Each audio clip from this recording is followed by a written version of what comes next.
点听我口，档次全都有。大家好，我是阿星，今天要给大家介绍的影片名字叫《巨蚊之灾》。故事一开始，一艘外星飞船意外在一所公园的沼泽里降落，恰巧此时一些蚊子飞进飞船里面寻找食物，误食了外星人的血液，导致他们拥有了部分外星人的基因，身体也开始发生变异。小小的蚊子长到了2米那么高，而且极具侵略性。以他们现在这个体格，要吸干一个人的血液，那简直是小菜一碟。这天，2个小伙正在湖上钓鱼时，遇到了来自巨蚊的攻击。好家伙，2只蚊子携手并进，不一会儿就干倒了2个人。接着，巨蚊们又潜入树林深处，这里有一帮正在开派对的小青年们，他们自然也成了巨蚊的猎杀对象。原本开心的派对瞬间变成了屠宰场，几名幸存者开着房车火速跑路，但巨蚊的飞行速度也是不容小觑的，他们不仅迅速追上了幸存者，还差点拆毁了房车。女主酸菜因为房车的颠簸险些领了盒饭，好在男主土豆及时相救，车内的其他人也都纷纷掏枪还击。谁知此时巨蚊叮爆了房车的轮胎，房车失控发生了侧翻，看来房车不宜久留，大家决定分头逃命。过程中，一位兄弟躲闪不及时，直接被巨蚊叮了一口，化为了干尸。其他的人还算幸运，及时躲到了巨蚊进不来的管道里。平息了一下之后，大家开始商量这些怪物的来路和逃出去的办法。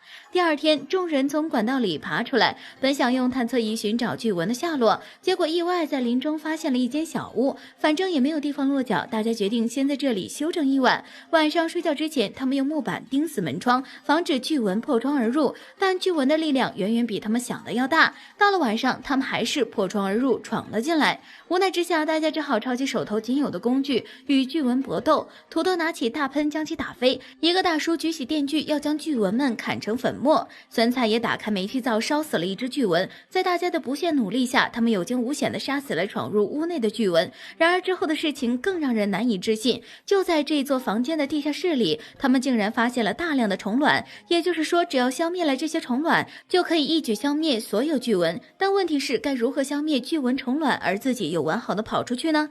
几人商议了一番，决定利用煤气灶的倒计时功能，但不巧的是，这个计划失败了。除了土豆和酸菜凭借主角光环侥幸逃脱之外，其他成员都被困在了屋里。只有黑人巧克力算机智，知道在爆炸前躲进衣橱。3分钟后，爆炸发生，巨蚊全部都烧毁。故事的最后，酸菜和土豆救出了躲在柜子里的巧克力，这场灾难终于平息，电影结束。相比其他的生物变异片，这部影片的剧情明显单薄很多。好在片方道具制作精良，演员的演技在线，尤其是与巨蚊搏斗时的表情，看的人那叫一个揪心。不过友情提示，不要吃饭时观看本片，否则容易反胃哦。